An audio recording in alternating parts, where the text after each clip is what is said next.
샬롬. 서로 인사 나누십니다.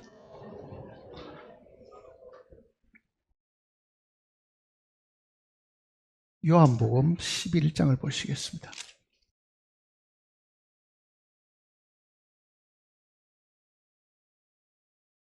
요한복음 11장 17절 말씀부터 보겠습니다. 17절입니다. 예수께서 와서 보시니 나사로가 무덤에 있은지 이미 나으리라. 베다니는 예루살렘에서 가깝기가 한 오리쯤 되매 많은 유대인이 마르다와 마리아에게 그 오라비의 일로 위문하러 왔더니 마르다는 예수께서 오신다는 말을 듣고 곧 나가 맞이하되 마리아는 집에 앉았더라. 마르다가 예수께 여짜오되 주께서 여기 계셨더라면 내 오라버니가 죽지 아니하였겠나이다. 그러나 나는 이제라도 주께서 무엇이든지 하나님께 구하시는 것을 하나님이 주실 줄을 아나이다. 예수께서 이르시되 내 오라비가 다시 살아나리라. 마르다가 이르되 마지막 날 부활 때에는 다시 살아날 줄을 내가 아나이다. 예수께서 이르시되 나는 부활이요 생명이니 나를 믿는 자는 죽어도 살겠고 무릇 살아서 나를 믿는 자는 영원히 죽지 아니하리니 이것을 내가 믿느냐? 이르되 주여 그러하외다. 주는 그리스도시요 세상에 오신 하나님의 아들이신 줄을 내가 믿나이다. 이 말을 하고 돌아가서 가만히 그 자매 마리아를 불러 말하되 선생님이 오셔서 너를 부르신다 하니 마리아가 이 말을 듣고 급히 일어나 예수께 나아가매 예수는 아직 마을로 들어오지 아니하시고 마르다가 맞이했던 곳에 그대로 계시더라. 30절 말씀까지 읽었습니다. 우리 가운데도 세상을 먼저 떠나가는 분들이 금년만 해도 4분이나 계셨습니다. 초상이 난 거죠, 사실은.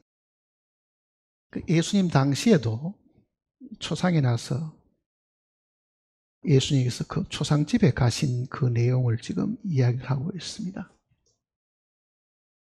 살아있을 때에 예수님을 따르고 예수님을 사랑했던 마리아와 마르다, 그 오라버니 나사로가 이제 죽어서 예수님께서 그 초상집에 가서 하신 말씀을 기록을 해 주었습니다. 우리가 초상집에 가서 유가족들에게 사실은 뭐라고 위로를 해야 될지 말이 굉장히 궁색합니다. 죽은 분에 대해서 잘 모르는 부분도 있긴 하지만은요, 가족이나 혹은 참 친한 친척 중에 누가 돌아가셨는데 모두가 다 슬퍼서 울고 있는데 가서 뭐라고 그리스도인들이 위로를 해야 될 것이냐 하는 것이 상당히 갈 때마다 우리의 말이 궁색하다는 것을 사실 알고 있습니다. 가끔은 기독교인들도 잘못 표현하는 이야기 중에는요, 유가족들에게 고인의 명복을 빕니다. 그런 표현들을 가끔은 하잖아요. 그 고인의 명복을 빈다는 말은 그리스도인들이 할 수 있는 말은 아닙니다. 그건 불교 용어입니다. 불교 용어 중에 고인의 명복을 빈다는 것은 죽은 사람이 염라대왕 앞에 가서 판단을 받아서 좋은 곳으로 가도록 이제 해주기를 바란다는 그 뜻이 명복을 빈다는 사실은 뜻입니다. 그러니 어떻게 보면은 우리는 그 말이 본래 어디서 유래된지는 모르지만은 많은 사람이 그렇게 쓰니까 그렇게 따라서 그런 말을 들어 쓰기는 합니다만은 그리스도인들은 불교인들이 자기들의 종교의 가르침을 따라가지고 쓰는 그 말을 아무 생각 없이 받아들여가지고 고인의 명복을 빕니다. 그러니 죽은 당신의 조상이 염라대왕 앞에 가서 재판을 해가지고 좋은 곳에 가도록 해 주시기를 바란다는 그런 뜻이 그 속에 사실 들어있는 것입니다. 그러면 구원받은 그리스도인들이 만일 그런 곳에 가서 만일 위로를 해야 된다고 하면은 과연 무슨 말로 위로를 해야 될 것인가? 그거를 한번은 깊이 생각을 해 봐야 될 부분들이 있습니다. 마침 예수님도 초상집에 가셔서 평소에 잘 알고 있던 이 나사로의 죽음을 두고 지금 그 오라비를 잃어버린 이 마르다와 마리아를 위로하시는 그 이야기가 이 속에 기록이 되어 있습니다. 이 말씀보다도 유가족을 위로할 수 있는 그 말이 아마 이 세상에는 없을 겁니다. 특히 주님을 믿는 모든 그리스도인들이 마음의 이 확신을 가지고 또 가족 중에 참으로 주님을 믿고 그분이 주님께로 돌아갔다고 하면은 이 말씀보다는 더 우리에게 이 편안함을 주고 위로를 주고 소망을 주는 말씀이 아마 없을 겁니다. 예수님은 이 마르다와 마리아의 오라버니 마사로가 사실은 이 위독하다는 것을 미리 들었습니다. 그렇지만은 병을 고쳐주려고 가시지 않고요. 어떻게 보면 죽도록 기다리고 계셨다가 죽고 난 이후에 사실은 가시게 되었습니다. 그는 하나님의 아들로 이 땅에 오신 분이 그가 하실 일이 무엇인가를 보여주시기 위한 겁니다. 다 죽게 된 병을 낫게 해주는 것이 더 위대하게 보이겠습니까? 죽은 사람을 살리는 것이 더 위대하게 보이겠어요?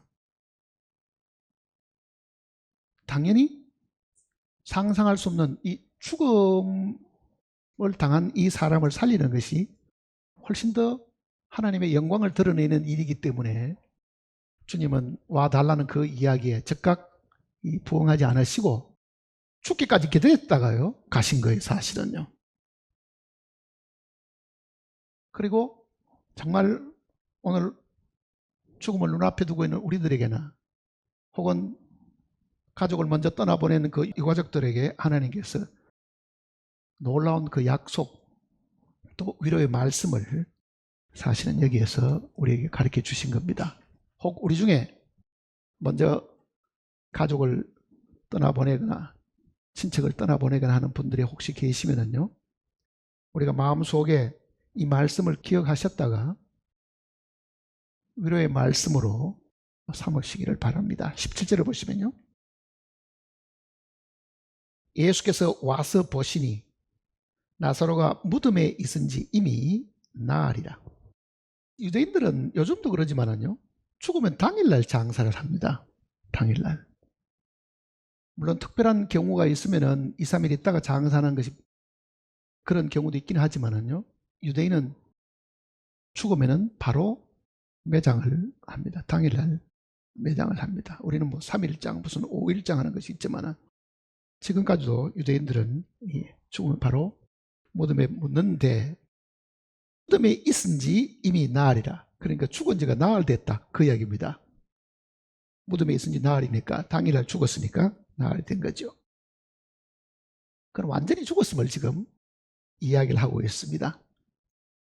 많은 유대인이 마르다와 마리아에게 그 오라비의 일로 위문하러 왔더니, 그러니 사실은 우리는 초상집에 가는 것은 죽은 사람 때문에 가는 것은 아니죠. 살아있는 사람, 그 유가족들을 위로하기 위해서 사실은 가는 겁니다. 죽은 사람은 살아있는 사람과 교류를 할 수 없고, 우리가 어떤 이야기를 하든지 그가 들을 수도 없고, 혹시 그가 음부에서 무슨 이야기를 한다 하더라도 그것은 우리에게 아무 상관이 없고 알아들을 수 없습니다.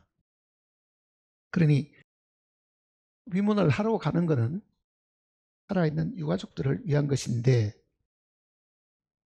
그 당시에 유대인들도 아마 나사로를 잘 알고 있었고 마리아, 마르다를 잘 알고 있었기 때문에 문상을 하러 왔던 모양입니다. 그러니까 예수님과 제자들만 간 게 아니고 그 초상집에 갔는데, 나흘이 지난 이 시간까지도 문상을 하러 왔으니까 꾸준하게 아마 문상을 하러 왔던 것 같습니다. 20절을 보면요, 마르다는 예수께서 오신다는 말을 듣고 곧 나가 맞이하되 마리아는 집에 앉았더라.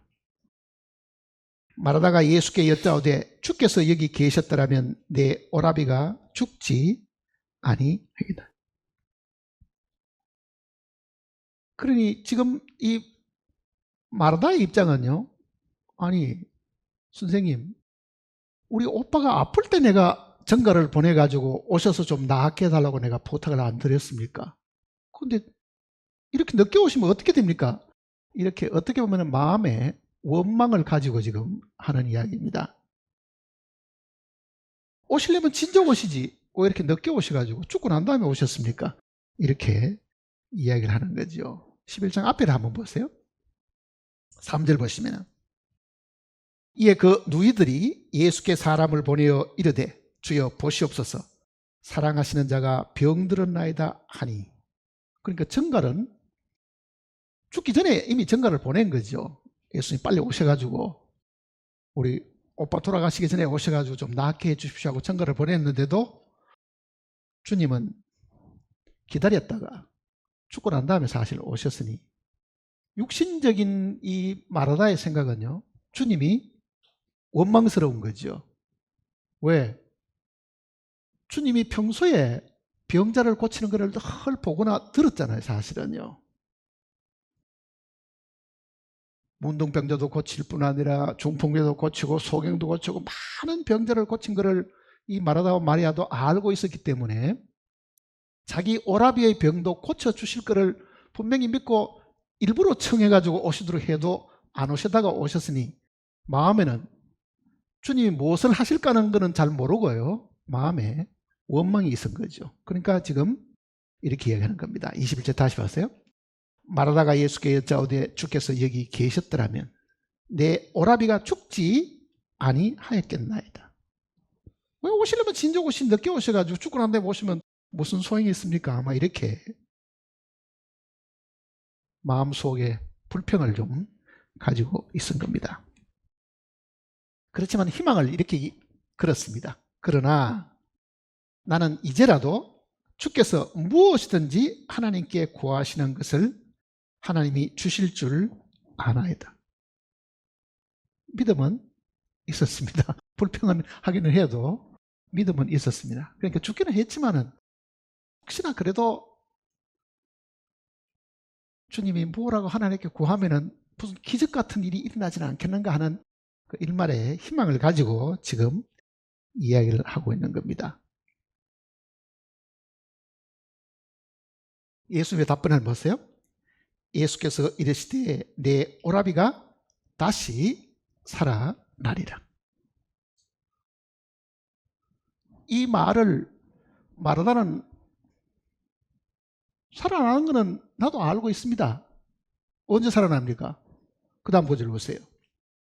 마르다가 이르되 마지막 날 부활 때에는 다시 살아날 줄을 내가 아나이다.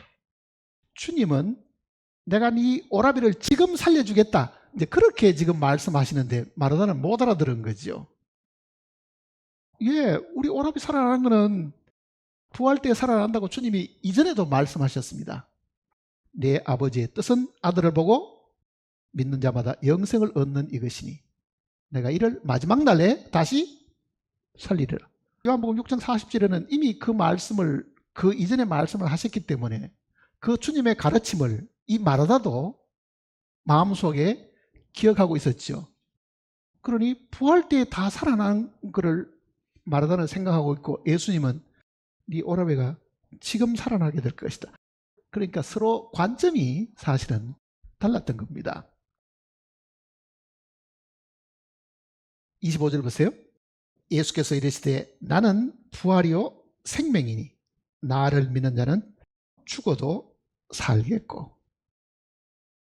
예수께서 이르시되 나는 부활이요 생명이니. 자, 우리는 예수님을 안다고들 많이 이야기를 하고 있습니다. 예수님에 대한 지식도 사람들이 많이 가지고 있죠.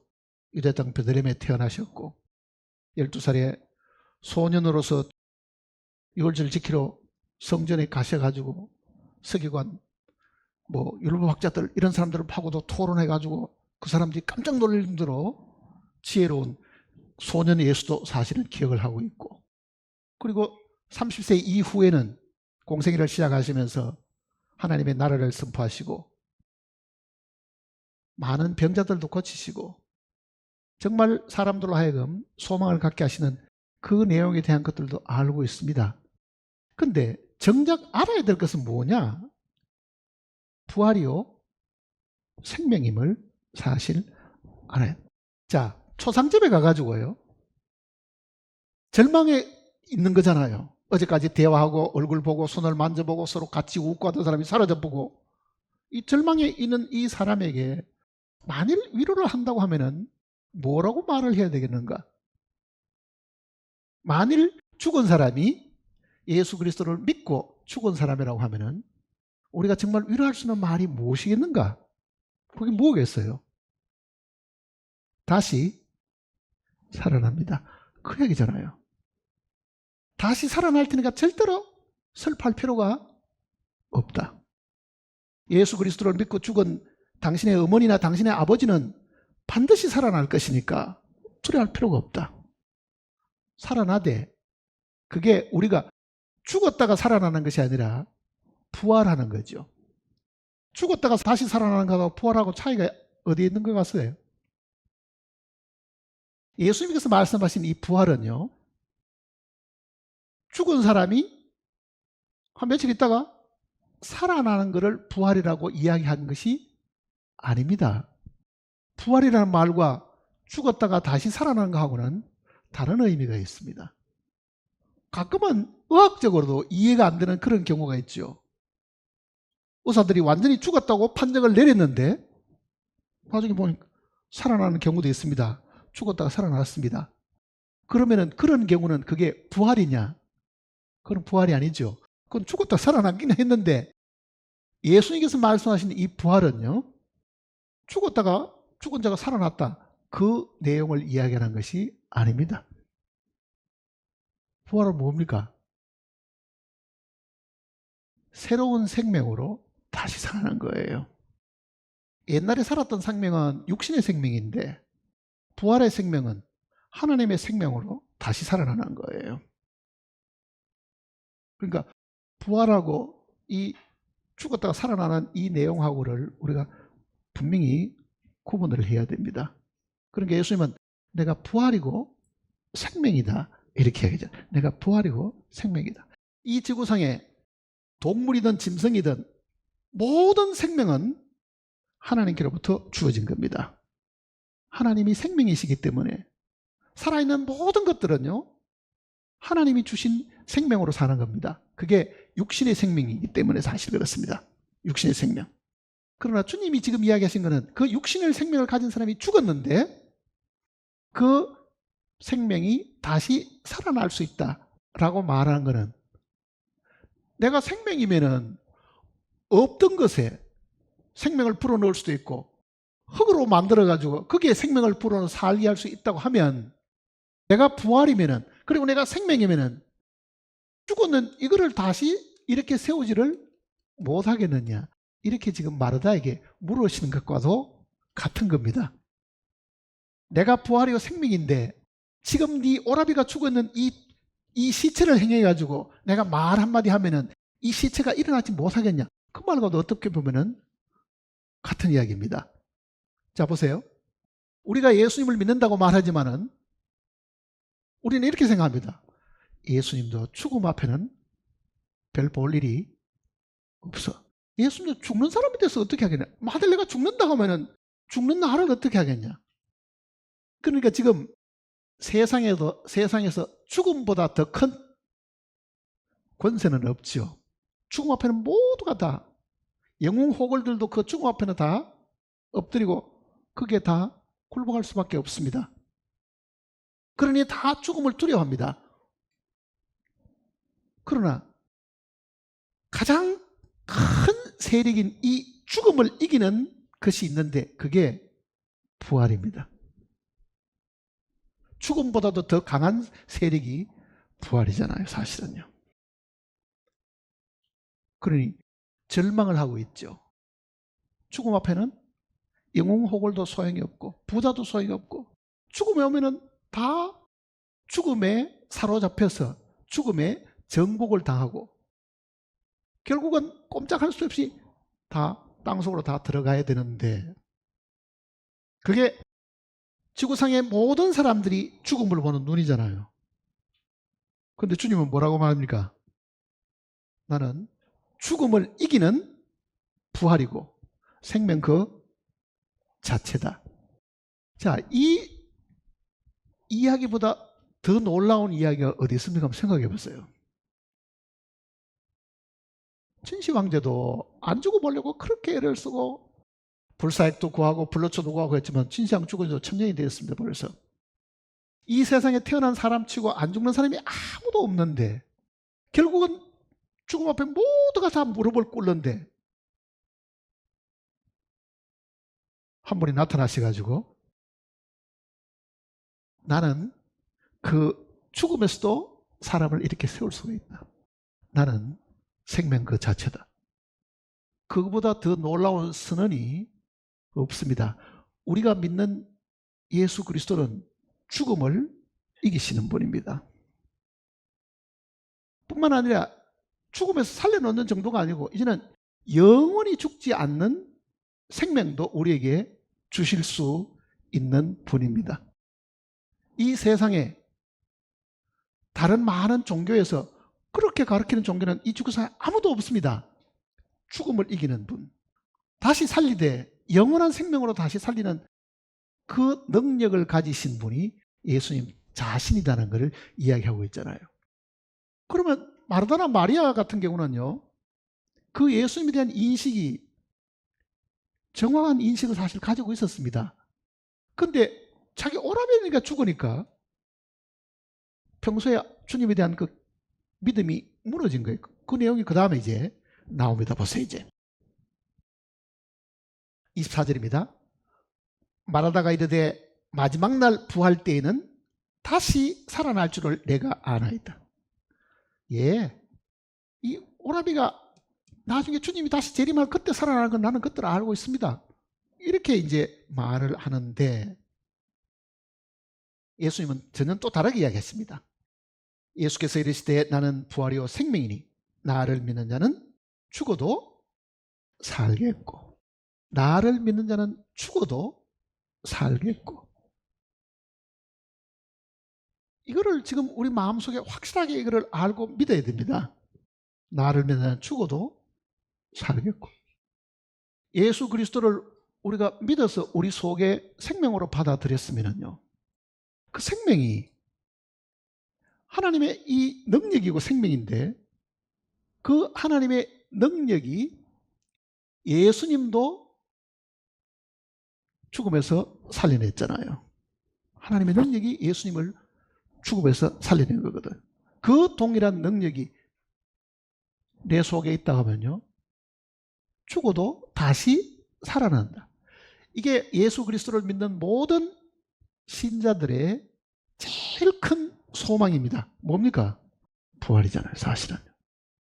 당신의 소망이 뭡니까? 이렇게 물으면요 대한민국 사람은 우리의 소원은 통일할지는 모르지만은 그리스도인의 이 진정한 소망은 뭐냐? 다시 부활하는 거죠. 영원히 죽지 않는 몸으로 다시 살아나는 거죠. 그러니까 예수님의 이 약속 때문에 그렇습니다. 나를 믿는 자는 어떻다고요? 죽어도 살겠고 그렇다고 하면은 구원받은 그리스도인들이 죽음을 두려워할 필요는 사실은 없습니다. 많은 순교자들이 담대하게 죽을 수 있는 이유도요 바로 여기 있은 거예요. 네가 내 육신의 목숨을 지금 끊을지는 모르지만은 주 예수 그리스도께서 나의 생명이시고 부활이니 나는 다시 살아나는데 그것도 이제는 영원히 죽지 않는 몸으로 다시 살아난다. 이거는 내가 믿은 예수 그리스도께서 나에게 주신 영원한 약속이고 축복이었다. 그렇잖아요. 자, 우리는 지금 그 하나님의 놀라운 이 약속을 지금 믿고 있는 거예요. 나를 믿는 죽어도 살겠고 죽어도 살겠고 그 말이 뭡니까? 주님의 그 부활의 능력이 죽음을 이긴다는 이야기잖아요. 사망이 제일 큰 권세이긴 하지만 그 사망도 예수님 앞에는 꼼짝을 할 수가 없다, 그 얘기입니다. 사망의 권세를 잡고 있는 것은 사탄이었습니다. 하나님께서 그 사탄에게 그 권세를 타락하기 전에 분명히 주신 것 같아요. 사망의 권세를 갖고 있었잖아요. 그러나 그 사망의 권세를 가진 그 마귀를 멸하시고 그 권세를 빼앗았죠. 그리고 요한복음은 내가 사망과 음보의 열쇠를 가졌노니 그러잖아요. 사망과 음보의 열쇠를 가졌노니.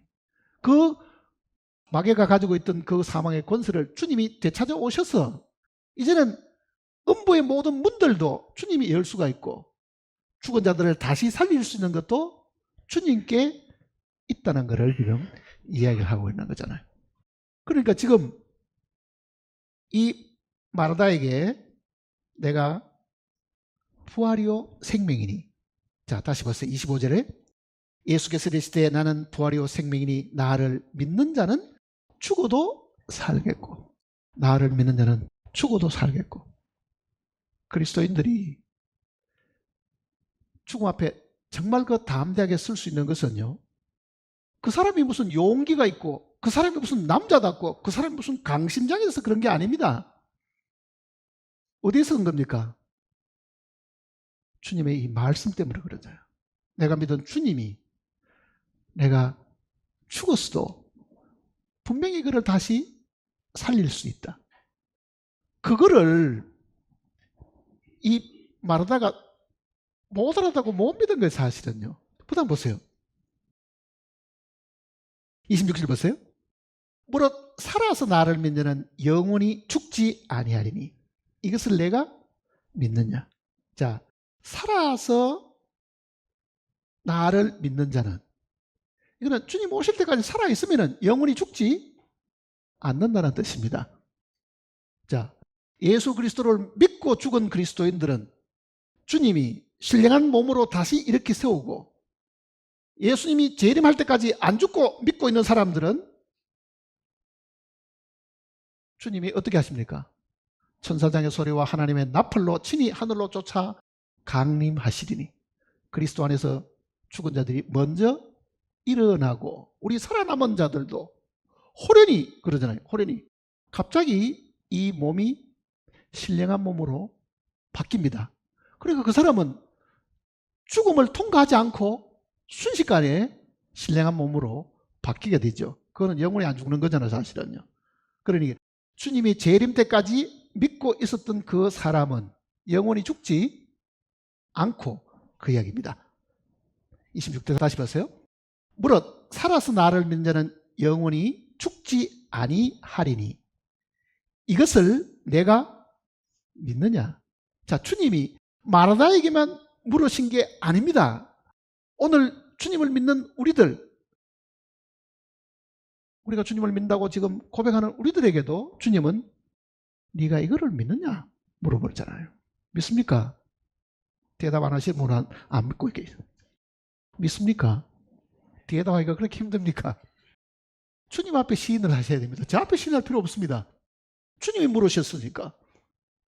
그런데 많은 그리스도인들은요, 예수님 믿는다 그러면서도 죽음을 너무너무 두려워합니다. 제가 늘 이 장로교 다닐 때 새벽 기도를 열심히 나오는 집사님이 한 분 계셨어요. 우리 교회 집사님이 아니고 이웃 교회 집사님인데 자기 교회까지 가려고 하면 새벽에 가면 머니까 새벽 기도는 늘 우리 교회에 와서 이제 하시는 여 집사님이 한 분 계셨어요. 그 집에 일을 거들고 있는 사람이 이제 친구였으니까요. 그 집에 되어지는 일들을 자주 이야기해줘요. 믿음이 좋은 이야기며 뭐 봉사 열심히 하시는 이야기며. 크리스찬이었기 때문에 그 옛날에 우리가 어릴 때, 못 살 때예요. 미국에서 보내주는 강냉이죽 같은 거 있죠, 우유 같은 거. 그거를 어떻게 그 사람들이 받아가 자기 집에서 그거를 이제 나눠주고 했거든요. 그러니까 어떤 믿음이 좋기 때문에 아마 그런 일들을 아마 했던 것 같아요. 근데 이분이 새벽 기도 가면은 정말 기도도 오랫동안 하시고 자 기도도 들어봐도 감동스럽게 해요. 기도를 굉장히 오랫동안 많이 하신 분이기 때문에, 그래서 마음속에 이 집사님을 마음에 남의 교회 가기는 해도요, 제가 어릴 때는 굉장히 존경스럽게 생각했어요. 어떻게 새벽 딱 5시 되면 뭐 새벽 기도 언제 시작하니까요. 그런데 그 친구가 그 집사님이 운명하실 때 모습을 이제 지켜보게 된 거예요. 그리고 나한테 충격적인 이야기를 하세요. 왜 그랬는가? 아이고, 우리 집사님이 돌아가셨는데 운명하기 직전에 너무 두려워가지고 방을 막 설설 매고 겁을 내고 마귀가 잡으러 온다 그러면서, 그러니까 내 친구도 깜짝 놀란 거예요. 큰 믿음 좋으신 분이 어떻게 해서 그 죽을 때 그렇게 두려움 가운데 떨다가 죽는가 하는 거를, 저도 그걸 어릴 때 들으면서요, 예수 믿는 사람도 죽을 때 저렇게 겁이 나는가, 그 생각을 사실은 하게 된 거예요. 종교적으로 열심히 주님을 믿고 절에 가서 기도하듯이 예배당에 와서 열심히 기도하기는 했지만은 그 마음속에 주님을 믿는 믿음이 사실 지금 와서 가만히 생각하면 정말 마음에 온전한 믿음이 없었던 모양이다, 이렇게 지금 생각을 하게 된 거예요. 근데 우리는 이 카타콤의 순교자들 같은 그 기록들을 보면은요, 십자가에 화형을 시키잖아요. 십자가에 달아놓고 밑에다가 불을 질러가지고 막 이렇게 사람들 보는 데서 화형을 시켜도 그 뜨거운 그 불이 올라오는데도 담대함을 가지고 찬송을 부르며 죽거나, 정말 그 마음속에 하나님을 원망하는 것이 없이 기쁘게 죽었다 하는 그 기록들이 순교사라는 그 책에 기록이, 많은 순교자들이 한 그 내용들이 기록되어 있는데, 정말 얼마나 담대하게 죽는지 우리가 생각해도요, 저걸 누가 시켜가 저렇게 하라고 해도 가능하겠는가 한데, 만일 오늘 우리가 그런 순교하는 죽음도 아니고 자연적으로 죽든지 아니면 병에 걸려서 죽는다고 하더라도요, 우리의 마음속에 이 주님의 이 말씀을 우리가 생각해 봐야 됩니다. 주님이 물어보시잖아요. 25절 같이 읽어봅시다. 예수께서 이르시되 나는 부활이요 생명이니 나를 믿는 자는 죽어도 살겠고 무릇 살아서 나를 믿는 자는 영원히 죽지 아니하리니 이것을 내가 믿느냐. 자, 죽어도 살고 살아서 믿으면 영원히 죽지 않는다, 네가 이 사실을 믿느냐? 이거 누가 가르쳐 준 겁니까? 예수님이 가르쳐 준 거잖아요. 예수님이 분명히 이 내용을 가르쳐 주시면서 네가 나를 믿으면은 내가 부활이고 생명이니까 네가 죽는다 해도 다시 살려줄 것이고, 그렇잖아요. 네가 내가 재림할 때까지 만일 죽지 않고 살아있다고 하면은 너는 영원히 죽지 않고 살 수 있는 길도 있다. 네가 이것을 믿느냐? 각자에게 한번 생각해 보세요. 믿습니까? 이 진리를 우리가 마음속에 가지고 있지 않으면은요, 겉으로는 예수님 믿는다, 그래도 죽음이 오면 두렵고 누가 나를 죽이려고 하면 겁이 나고, 그렇다는 이야기입니다. 그러니 오늘 우리가 지금 주님에 대한 인식이 바뀌어야 되는데, 도대체 주님이 어떤 분이기 때문에 사실 그러냐, 그 얘기예요. 예수 그리스도가 다른 종교의 시조인 공자나 스카몬이나 혹은 기타 다른 종교의 이 시조와 어떻게 다른가, 그거를 우리가 분명히 알고 있어야 됩니다. 다른 사람은 뭐라고 말하겠어요? 모든 종교의 교주가 있듯이 이슬람교는 마호멧이 있고 기독교는 예수 그리스도가 있고, 그러니까 다 동일선상에 있다고 생각하죠. 종교의 창시자가 다 똑같다고 생각하는 거죠. 다른 종교의 창시자는 사람이고 기독교의 창시자는 하나님 자신입니다. 그게 다른 거예요, 지금. 그게 지금 마르다의 이 대화 속에 주님이 다시 가르쳐 주신 거예요. 그 다음 보세요. 27절에. 이르되 주여 그러하외다. 주는 그리스도시요 세상에 오시는 하나님의 아들이신 줄을 내가 믿나이다. 자, 말하다가 믿은 것이 뭐냐? 그 얘기입니다. 오늘 사람들이 물어봅니다. 예수 믿습니까? 예, 예수 믿습니다. 어떻게 믿어요? 오늘 제가 차를 타고 이제 지하 주차장에서 차를 타고 이렇게 나오려고 그러니까요. 엘리베이터에 탔던 여자분이 나오면서 하는 말이 교회 다니세요? 이 사람도 가방 들고 이제 교회 가는 것 같아. 뒤에서 하기 때문에 무슨 소리인지 처음에는 누가 하는 거 돌아보니까 여자분이에요. 그러니까 저도 가방 들고 이제 이렇게 타고 넥타이를 보고 나오니까 자기 보기에 아, 이 사람도 교회 가는구나. 나도 교회 가는데 이렇게 지금 이야기를 하더라고요. 그래서 제가 대답할 필요도 없이 자기 차에 이렇게 쑥 가면서 우리는 분당교회 가는데요. 그러면서 이제 가더라고요. 자, 오늘 사람들이 생각하는 이 예수 믿는 것은 예배당 다니는 사람은 예수 믿는다고 사실 생각을 하고 있잖아요. 예수 믿습니까? 예수 믿으세요? 대답 안 하는 사람들은 50점도 안 됩니다. 50점도. 예수님 당시에 마르다와 마리아가 예수님 믿는 그 방법대로 예수님이 가르쳐 주신 대로 예수를 믿지 않으면 다 거짓입니다. 자, 살아있을 때에 예수님을 보고 따라다니던 이 마르다와 마리아가 예수님을 어떻게 믿었는가를 한번 보세요. 뭐라고 이야기합니까? 주는 그리스도시요 세상에 오시는 하나님의 아들. 이게 믿음의 핵심입니다. 딱 두 가지입니다. 두 가지.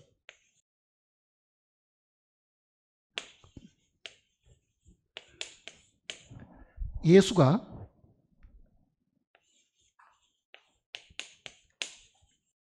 그리스도이시다. 예수가 하나님의 아들이시다.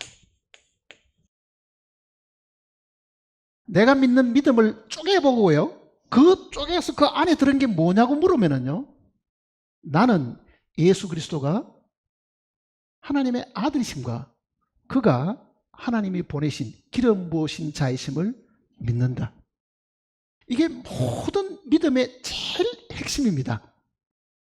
예수님이 4대 성인 중에 한 사람, 예수님이 무슨 기적을 행하던 사람, 예수님이 무슨 가난하고 병든 사람들을 도와주는 무슨 그런 위로자, 그게 아무 소용이 없는 거예요. 우리가 믿어야 될 그 내용의 제일 중요한 부분은 예수님이 하나님의 아들이심과 그가 그리스도이시다. 이거를 지금 믿는 거예요. 마태복음 16장에 예수님께서 가이사라 빌립보라는 그 지역을 지나가시다가 잠깐 멈추시고요. 제자들에게 물어봤습니다. 사람들이 나를 누구로 하더냐? 제자들이 들은 대로 이야기하죠. 엘리야 같은 선지자, 세례 요한, 뭐 위대한 하나님의 선생님, 뭐 이렇게 이야기를 했습니다. 3년 동안 따라다니던 그 제자들에게 주님이 물어본 거죠. 세상 사람 눈에는 내가 기적도 행하고 병도 고치고 하니까 구약시대에 있던 엘리야나 선지자 같은 사람으로 생각을 하고 있는데 너희는 나를 누구로 하느냐?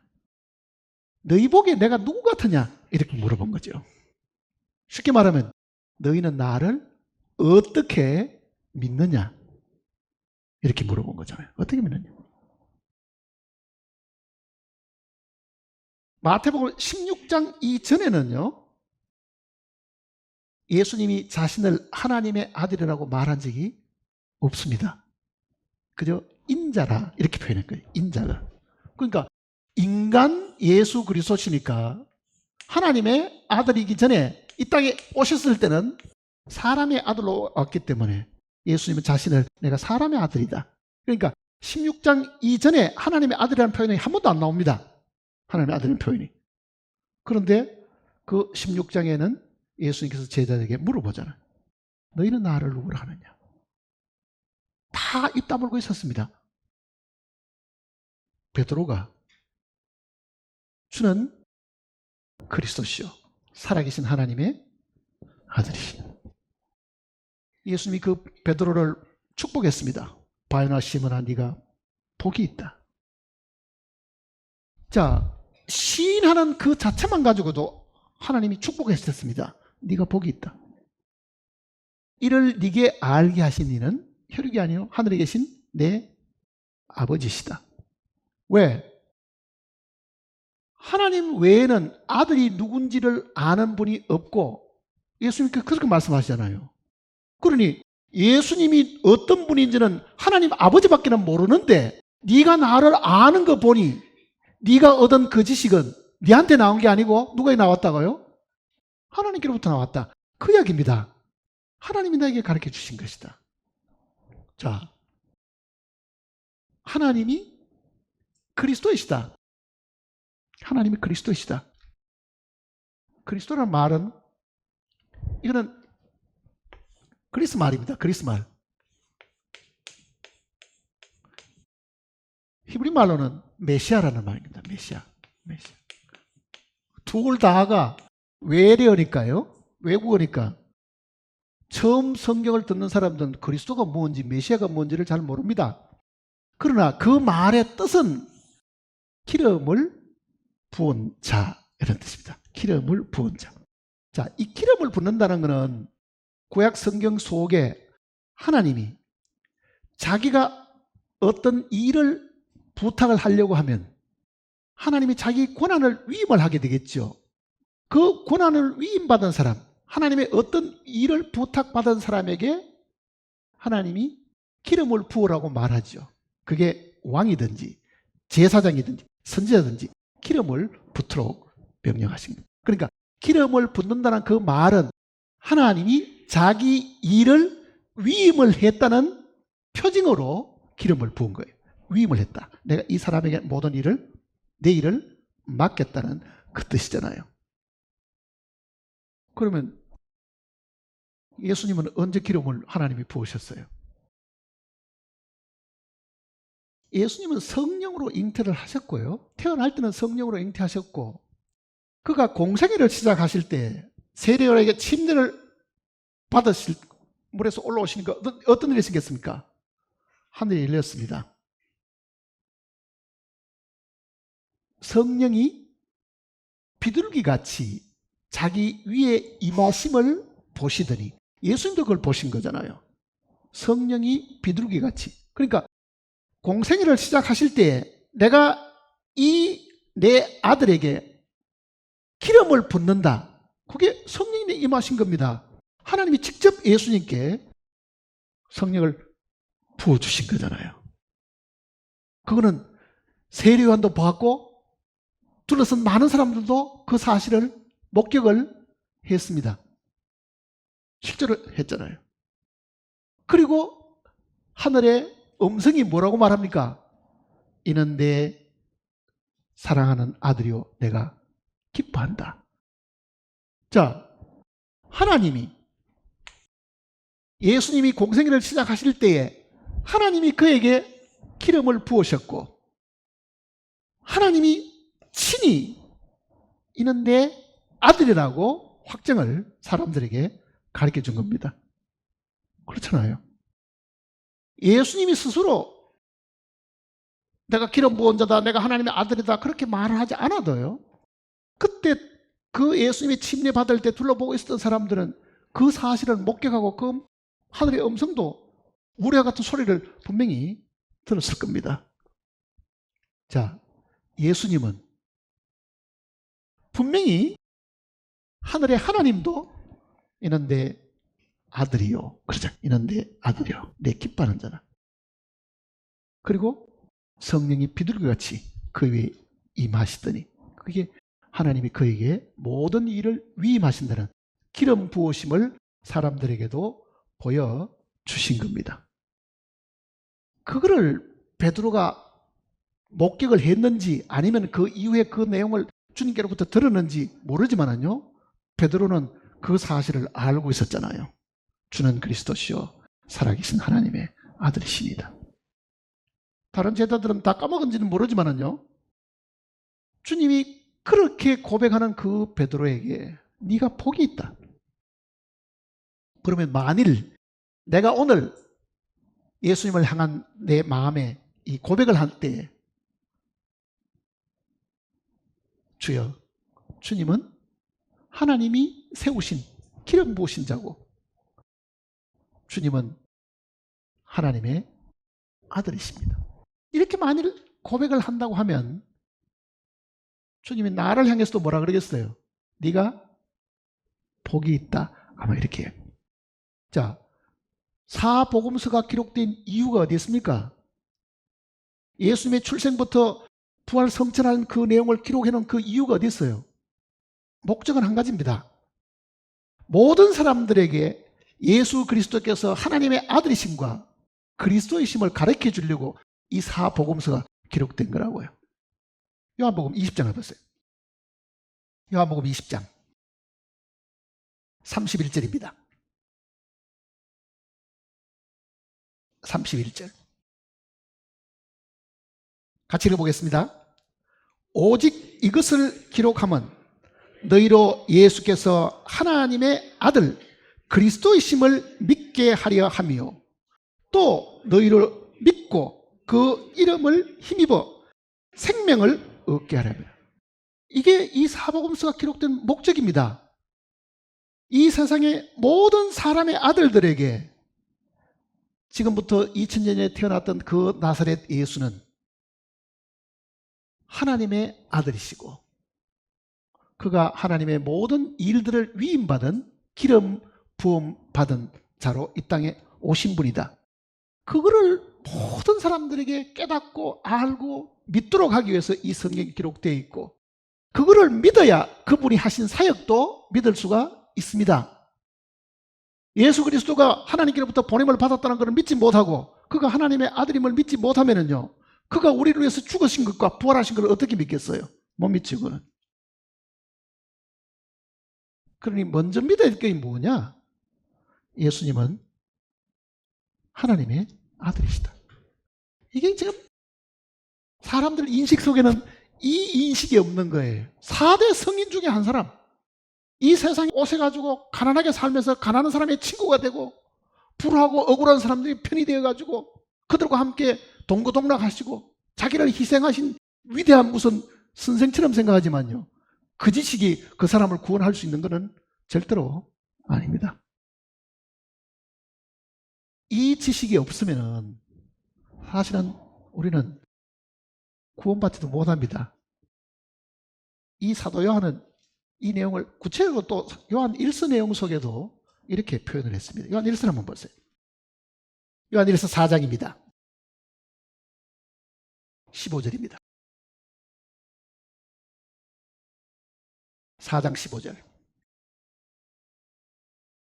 누구든지 예수를 하나님의 아들이라 시인하면 하나님이 그의 안에 거하시고, 예수를 하나님의 아들이라고 시인만 하기만 해도 하나님이 그 안에 거하시게 된다.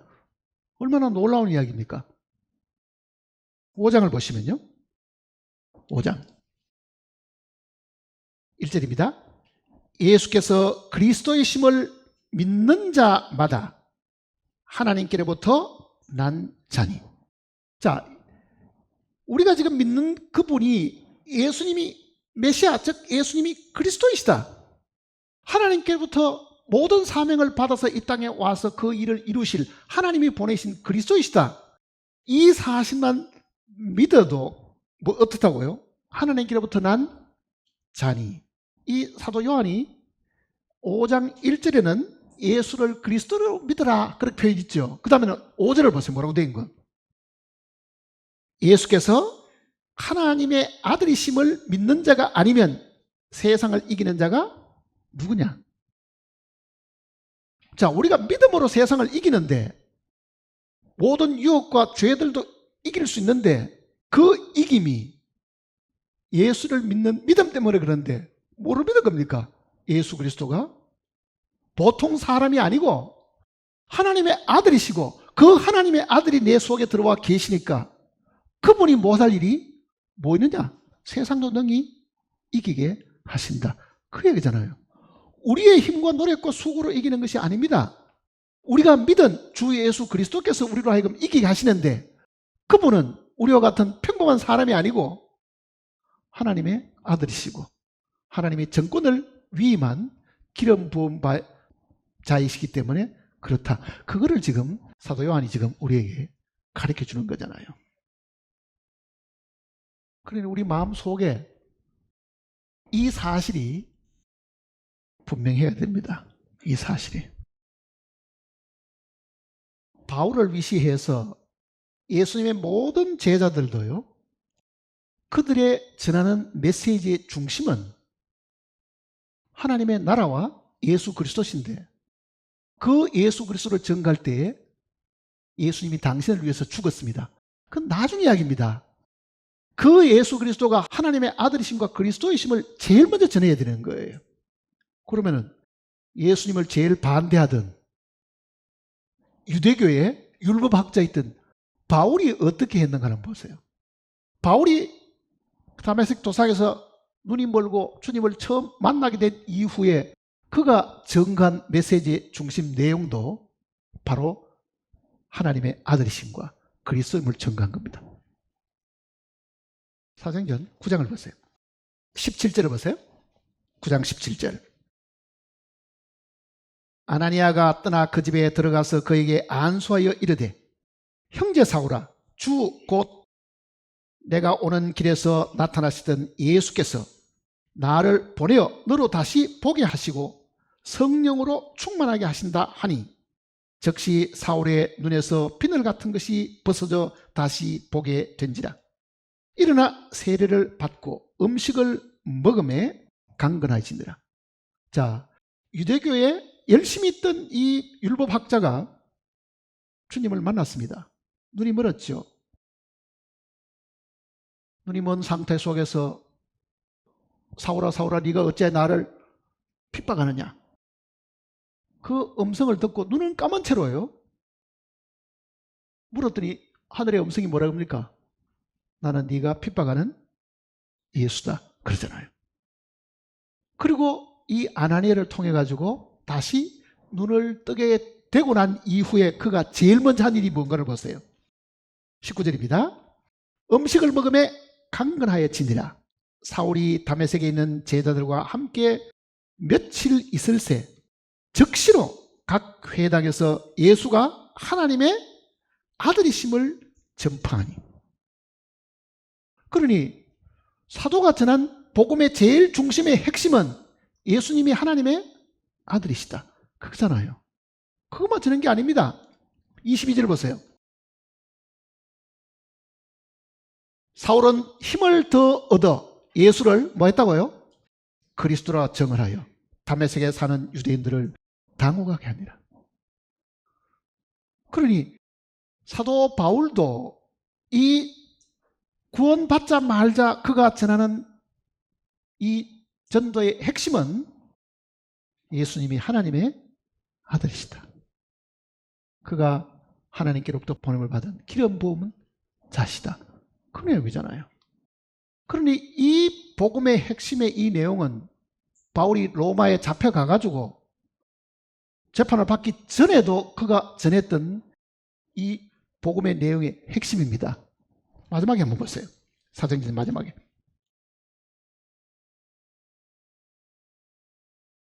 (30절부터) 보세요. 바울이 온 이태를 자기 새 집에 머물면서 자기에게 오는 사람을 다 영접하고 하나님의 나라를 전파하며 주 예수 그리스도에 관한 것을 어떻게 했다고요? 담대하게 거침없이 가르치더라. 주 예수 그리스도에 대한 것은 뭘 가르쳤겠어요? 그가 하나님의 아들이심을 증거하는 거죠. 그러니 이 사도행전 이 전체 내용 속에도 복음의 이 제일 중심 핵심이 예수님을 가르치는데, 그 예수님은 하늘에서 오신 메시아시고 하나님의 아들이다. 자, 하나님의 아들 하는 이 개념이 이제 우리 머릿속에, 아, 그분은 하나님의 아들이시다. 이거를 막연하고 추상적으로 이해해서 될 부분은 아닙니다. 그럼 나도 이제부터 예수 그리스도를 마리아의 아들로 생각하지 말고 이제는 하나님의 아들로 생각해야 되겠다. 그게 아니죠, 사실은요. 하나님의 아들이라고 하는 이 표현 속에는요, 하나님 자신임을 이야기하는 겁니다. 내가 하나님이다. 그 얘기잖아요. 내가 하나님이다. 한번 12장을 보시면 44절입니다.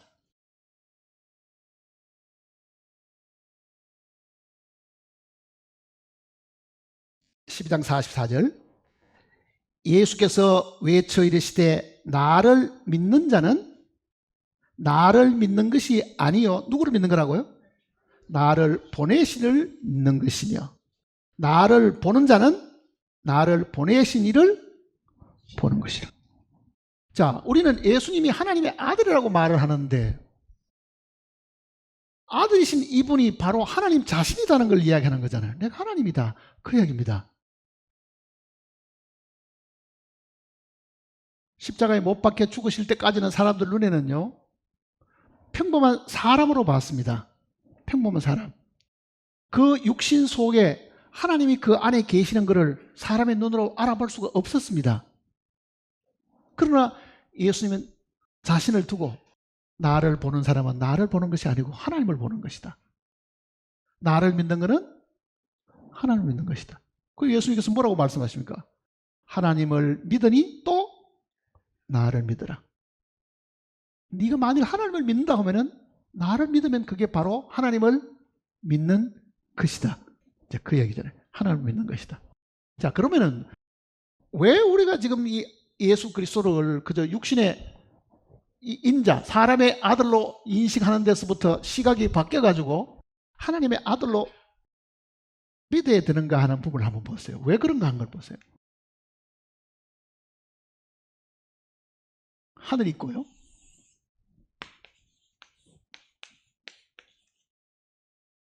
하늘에 하나님이 계십니다. 하나님이 계십니다. 그리고 이 하나님은 영이십니다.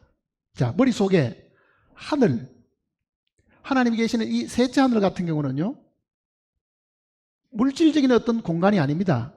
영적인 공간이거든요, 사실은요. 그리고 우리가 말하는 하나님도 우리와 같은 육신을 입으신 분이 아니고 영이신 분이십니다. 인간이 사는 땅은 하늘에 반대되는 게 땅이고, 만일 하나님과 대비되는 것이 만일 사람이라고 하면 사람은 영이 아니고 뭡니까? 육입니다. 그러니까 하늘과 땅, 하나님과 인간, 그리고 영과 육. 그러니 우리는 땅에 있고 우리는 육신을 입고 있고, 육신이라는 것은 흙이잖아요, 사실은요. 육신은 흙이죠. 그러니까 우리는 육신을 입었기 때문에 흙을 떠나서 살 수가 없습니다. 그러니 우리 육신과 흙은 하나이기 때문에 신토 불이입니다. 우리의 몸과 흙은 둘이 아니다. 그 말은 무슨 뜻입니까? 하나라는 이야기잖아요. 그러니까 우리의 육신과 땅은 신토불이, 이게 하나다. 하늘은 여호와의 하늘이라도 땅은 사람에게 주셨다. 하나님이 구분했죠. 하늘은 여호와의 하늘이라도 땅은 사람에게 주셨다. 왜? 사람을 만들 때 땅의 흙으로 만들었기 때문에 사람은 땅을 떠나서는 먹고 입을 수가 사실은 없습니다. 그러니 사람은 하늘에 갔다 오면 죽습니다. 사람은 땅에 있어야 됩니다. 그래서 땅은 사람에게 주셨다. 대비가 되어 있죠. 그럼 한번 보세요. 하나님이 이렇게 구분을 시켜놨는데, 처음부터 구분을 시켜놨는데, 만일 하나님과 사람이, 즉 하늘과 땅이 결합을 할 수 있다고 하면 그게 어떻게 가능하냐 그 얘기입니다. 왜 이게 지금 나누어졌냐 하면요, 본래 하나님은 사람을 만드셔가지고 사람과 더불어 교제하시기 위하고 사람과 더불어 영원히 함께 살려고 하신 겁니다. 근데 이 흙으로 지음받은 이 사람에게 하나님이 소망을 두시고 하나님 자기와 하나가 되려고 마음을 먹으시는데, 영이신 하나님과 사람이 하나 되려고 하면은 어떻게 그게 가능한가? 하늘과 땅이 어떻게 이게 연결이 되겠는가? 가능해요? 불가능합니다, 사실은. 그거는 마치 물과 기름이 합쳐지지 않는 것하고 같은 겁니다. 그러니까 하늘과 땅은 물과 기름처럼 절대로 섞일 수가 없는 겁니다. 하나님과 우리도 섞일 수가 없고 영과 육신도 절대로 섞일 수가 없습니다. 그러면 땅은 너로 인하여 저주를 받고, 이 땅에는 모든 것은 다 저주받은 거예요. 이 저주받은 이 인간들과 이 저주받은 땅을 하나님이 자기와 어떻게 이걸 결합을 시킬 것인가? 하나님이 계획을 세우시고 뜻을 세우신 겁니다. 하늘과 땅에 중간 매체를 하나 만드는 겁니다. 우리가 이북하고 우리 여기 이산가족들, 이북에 있는 이산가족하고 남한에 있는 이산가족하고 몇십 년 떨어져 있다가 만남의 광장, 무슨 그런 장소를 만들어가지고 거기서 같이 만나고 하죠. 그러니까 하늘과 땅이 만날 수 있는 것이 뭐냐? 하나님과 사람이 만날 수 있는 게 뭐냐? 영과 육이 요게 만날 수 있는 부분이 뭔가? 그거를 하나님이 오랫동안 계획하셨고 뜻을 세우셔가지고 정하신 겁니다. 어떻게 이게 절대로 화합을 이룰 수 없는데 이게 화합하는 길이 도대체 뭐냐? 그분이 예수님입니다. 하나님이 하나님과 사람을 결합시킬 수 있는 수단으로 만드신 분이 예수라는 분입니다. 예수.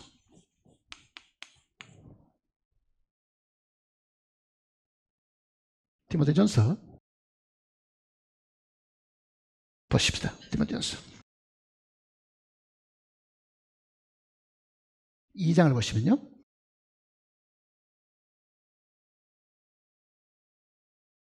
4절입니다. 4절. 하나님은 모든 사람이 구원을 받으며 진리를 아는 데 이르기를 원하시느라. 자, 하나님이 하늘에서 이렇게 말합니다. 세상에 있는 이 죄인들아, 나는 너희가 전부 다 구원받기를 원한다.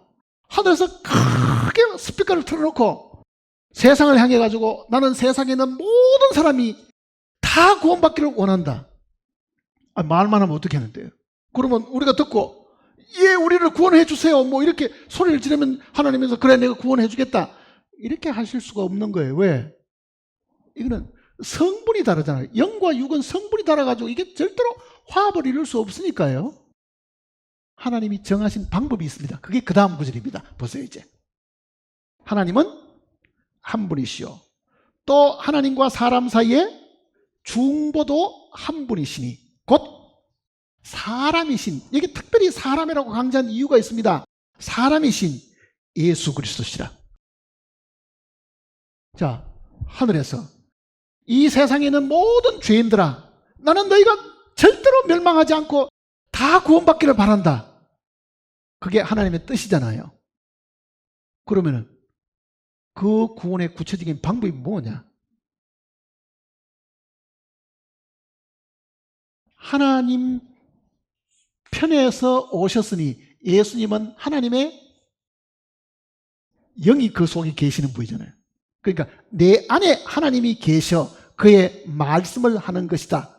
그러니 예수님 육신 안에는 누가 있습니까? 하나님 계시죠. 예수님은 우리와 같은 뭘 입었습니까? 육신을 입었죠. 그러니까 예수님은 하나님이시기도 하고 사람이시기도 하니까 하나님이신 것은 하나님께로부터 오셨고 하나님의 성품을 가졌으니까 하나님을 대변할 수 있습니다. 우리와 같은 육신을 가졌으니까, 이게 사람이신 하는 이 말을 쓰신 이유는요, 사람으로 태어나셔서 사람이 겪는 고통과 괴로움과 어려움과 모든 걸 다 아시는 거잖아요. 그게 사람이신. 그러니까 예수님은 신인이신 분입니다. 신인. 하나님이시기도 하고 사람이기도 하신 분입니다. 그러니 하늘과 땅은 접촉이 안 되는데 예수님 안에서 하나님과 사람이 만날 수 있는 길을 정해놓으신 거죠. 사실은요. 만날 수 있는 길을. 왜 우리가 예수 그리스도를 믿어야 되느냐? 왜 예수님 이외에는 구원받을 수 있는 길이 없느냐? 왜 석가나 공자를 통해서는 극락이나 천국에 간다고 성경은 이야기하지 않는가? 길은 하나밖에 없습니다. 왜 그렇습니까? 그가 하나님이시라야 하나님의 형편과 처지를 알고, 그가 사람이라야 사람과 형편을 처지를 알잖아요.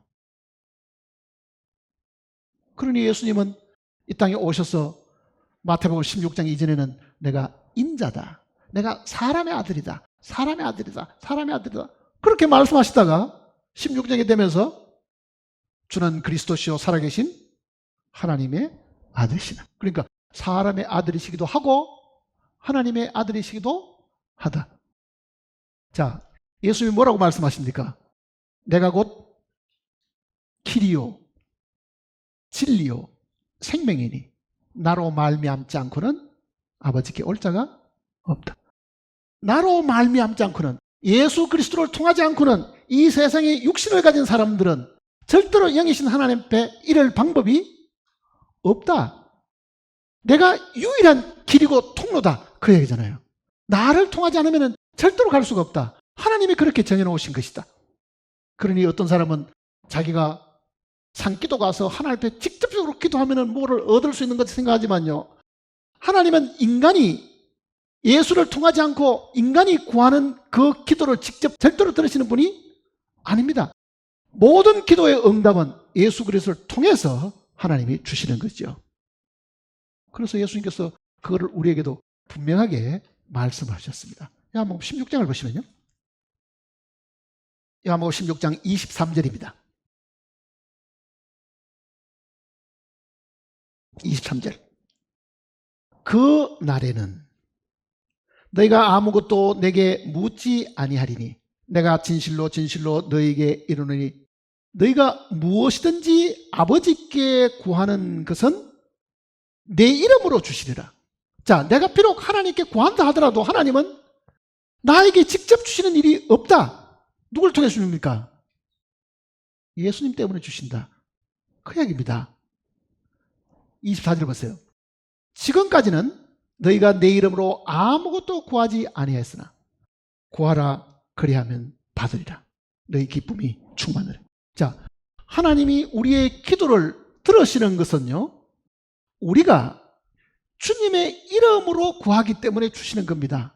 그거는 마치 뭐가 똑같느냐면은, 은행에 돈이 많습니다. 돈이 많이 들어있으면은 그 은행에 돈을 인출하려고 하면은 전에는 뭘 썼습니까? 수표를 쓰잖아요. 수표를 쓰게 되면은 반드시 거기에 사인을 하거나 도장을 찍어야 되죠, 그게. 그러니 은행에서 돈을 주는 거는 거기에 찍힌 사람의 도장 보고 주는 거지, 내 얼굴 쳐다보고 주는 일은 없습니다. 은행에 들어있는 모든 것들은 인출할 때에 거기에 예탁을 해놓은 예금주의 이름을 보고 주는 거잖아요, 사실은요. 그 이름이 도장이 확실하냐 안 하냐, 그거는 대주를 해보겠지만은, 내가 말을 잘하기 때문에, 내가 간구를 하기 때문에, 은행에서 내가 돌라고 졸랐기 때문에 주는 그런 일은 없습니다.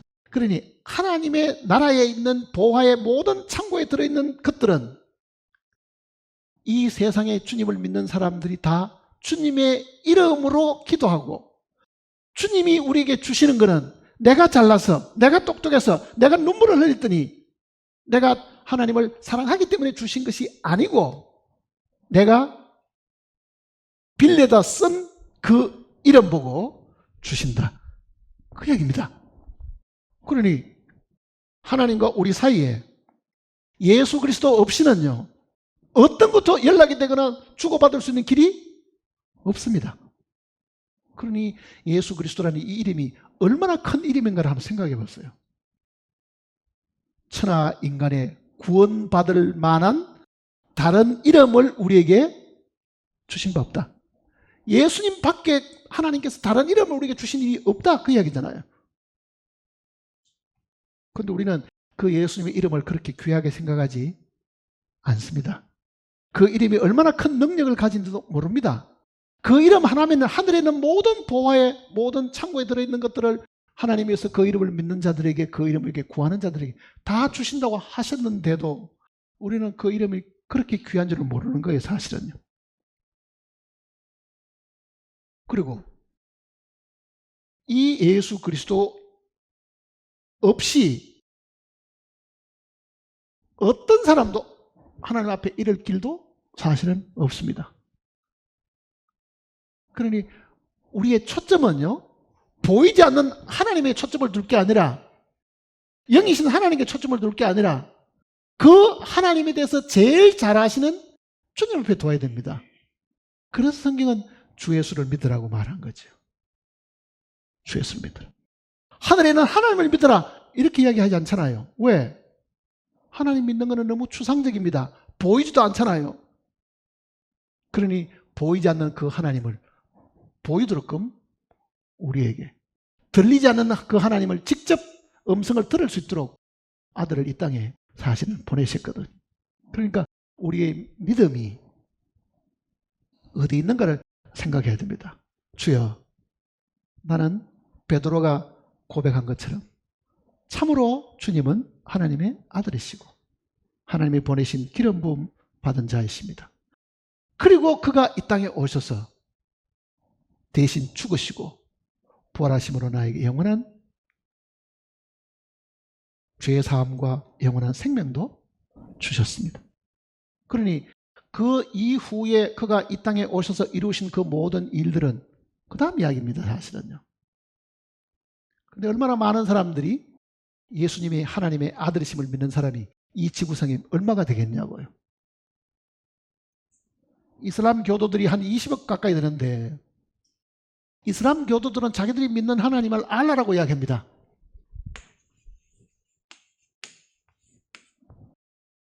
우리가 믿는 하나님은 여호와 하나님입니다. 구약에서 말하는 여호와 하나님. 알라를 번역을 하려고 하면 이것도 신이 되겠죠. 저것도 신이라고 말하니까. 그러면 여호와도 그러면 이거 신이니까 하나님이라고 말하면, 그러면은 알라와 여호와는 같다. 사람들이 이렇게 생각합니다. 이름만 다를 뿐이지 이슬람 교도들이 믿는 알라와 유대교가 믿는, 즉 우리가 믿는 여호와는 신이라는 그 개념의 서로 다른 이름일 뿐이지 본질은 같은 분이다. 그렇게 주장합니다. 틀렸습니다. 왜 틀렸냐면요, 그네들은 삼위일체를 믿지 않습니다. 예수 그리스도를 하나님으로 인정하지도 않습니다. 그러면 어떻게 알라하고 여호와가 같은 신이 되느냐고요. 절대로 속으면 안 됩니다.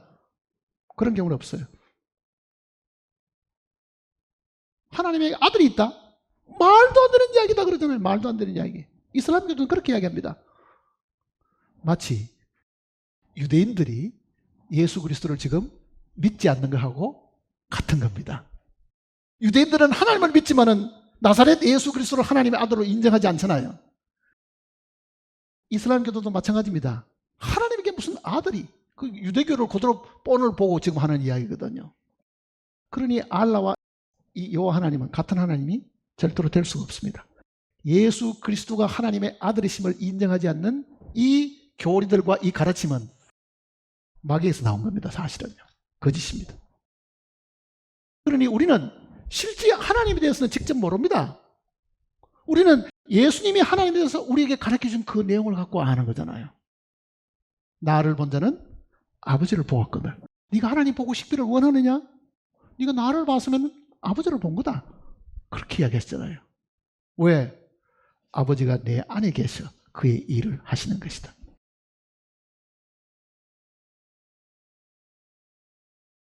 우리는 성경 속에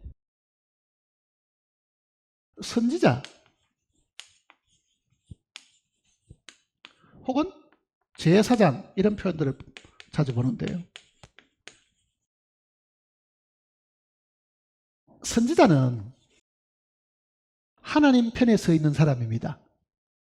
제사장은 사람 편에 서 있는 사람입니다. 무슨 이야기냐면요. 선지자는 하나님이 택하셔가지고 자기가 하고 싶은 이야기를 대변하게 하신 거잖아요. 그러니 선지자가 하는 이야기는 하나님이 하라는 이야기를 대신 전하는 것이 선지자가 하는 이야기입니다. 그러니까 구약의 모든 선지자들은요, 인간 편에 서 있는 게 아니고 인간의 생각이 어떻든지 간에 하나님이 전하라고 하는 말을 하나님 대신해서 전하는 거죠. 제사장은 우리가 연약하고 부족하고 하나님 앞에 나아갈 수 없으니 거룩하신 당신이 우리 대신에 하나님께 대신 기도해 주세요. 하나님 앞에 우리 제사를 대신 드려주세요. 이거는 사람 편에 있는 겁니다. 그럼 보세요. 구약에는 선지자인 사람이 제사장이 될 수 있거나 제사장이 된 사람이 선지자 될 수가 없습니다. 그런데 예수님만 두 가지 다를 하시잖아요. 예수님은 하나님께로부터 왔습니다. 내가 너에게 말은 내 말이 아니고 하나님은 내 안에 사시는 말씀이다.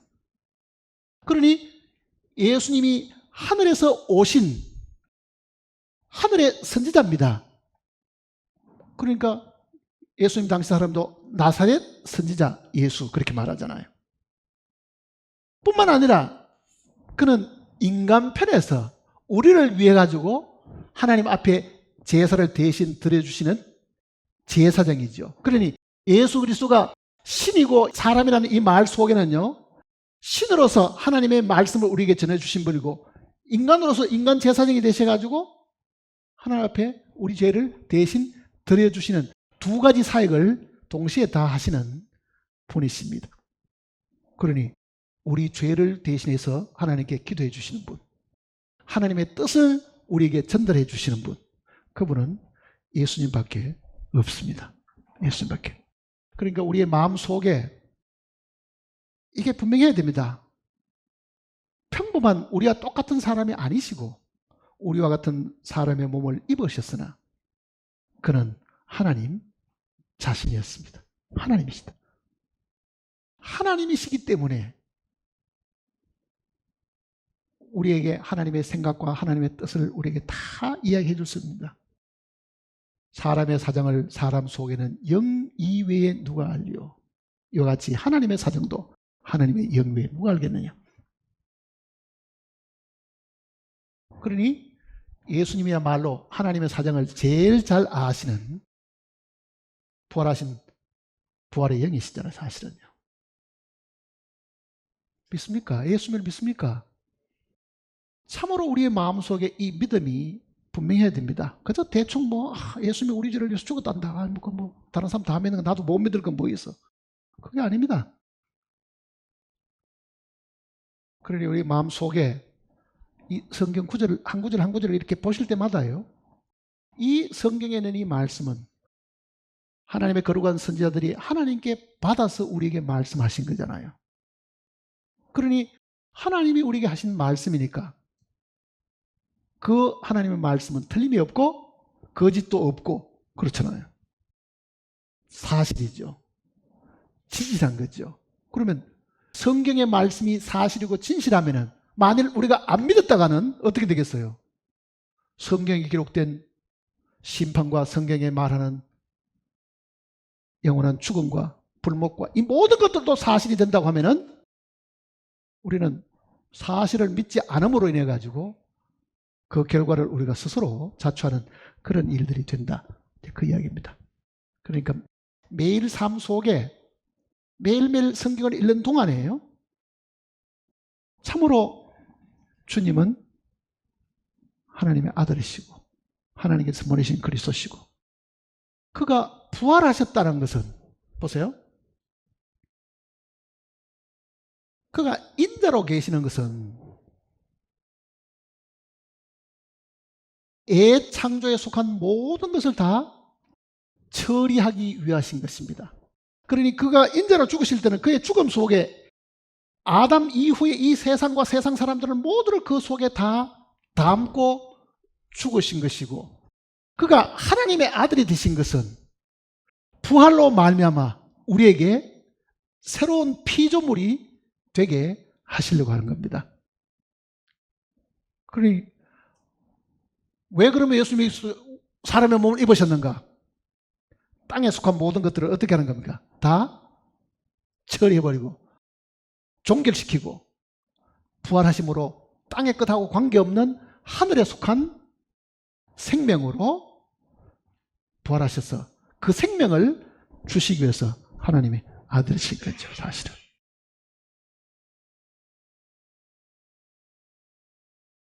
성경보다 더 확실하고 성경보다 더 믿을 수 있는 게 없습니다. 그러니 우리는 매일 성경을 묵상하고 성경 속에 있는 이 가르침을 찾아서 보화를 발견하듯이 부지런히 찾아가지고 자기 보화로 삼아야 마음속에 확신과 담대함과 자랑할 것과 뭐가 있을 거 아니에요. 주님의 말씀이 우리 속에 풍성히 거해야 됩니다. 신문 많이 보는 사람은 앉으면 신문 이야기합니다. 뉴스 많이 보는 사람은 앉으면 뉴스 이야기하잖아요. 하나님 말씀 많이 보면 어떻게 되겠어요? 앉으면 하나님 말씀 하겠죠. 당연히 그럴 거 아니에요. 그러니 우리의 입에서 하나님의 말씀이 어느 때든지 흘러나올 수 있도록 주님으로 우리의 마음을 가득 채우시기를 바랍니다. 기도하십시다.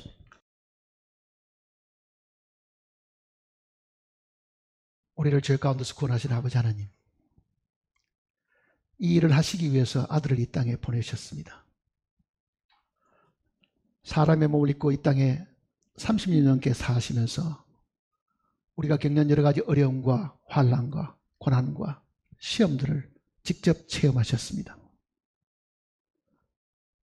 참으로 우리를 불쌍히 여길 수 있는 것은 우리의 형편과 처지를 주님이 다 경험하셨기 때문에 그렇습니다.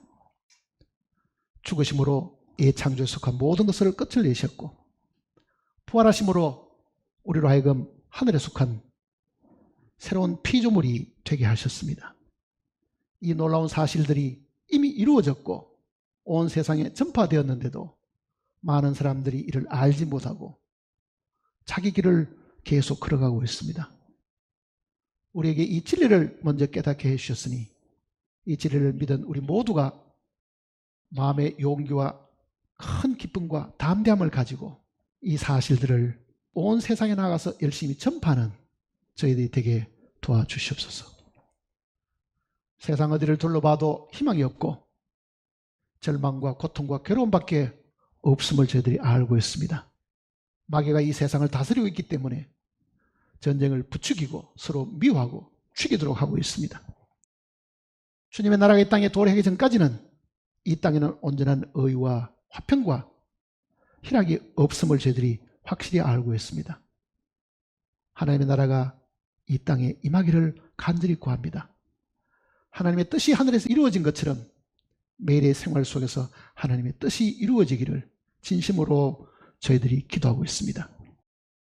우리의 바람과 기도 속에 주님께서 뜻을 이루시고 하루속히 이 땅에 왕으로 임하셔서 마귀와 그 세력들을 다 멸하시고 주님의 영원하신 나라를 세우시고 우리를 그 가운데 살게 하심으로 영원한 기쁨 속에 동참시켜 주시옵소서. 주님을 믿는 모든 신명들 마음을 주님께서 붙들어 주시고 위로하시고 권고하시고 세상으로 흘러가지 않도록 붙잡아 주시옵소서. 죄가 우리를 다스려서 죄 가운데서 괴로워하는 심령이 우리 중에 아무도 없도록 지켜 주시옵소서. 매일의 삶 속에서 우리를 구원하시는 주 예수님의 거룩하신 이름으로 간절히 기도드립니다. 아멘.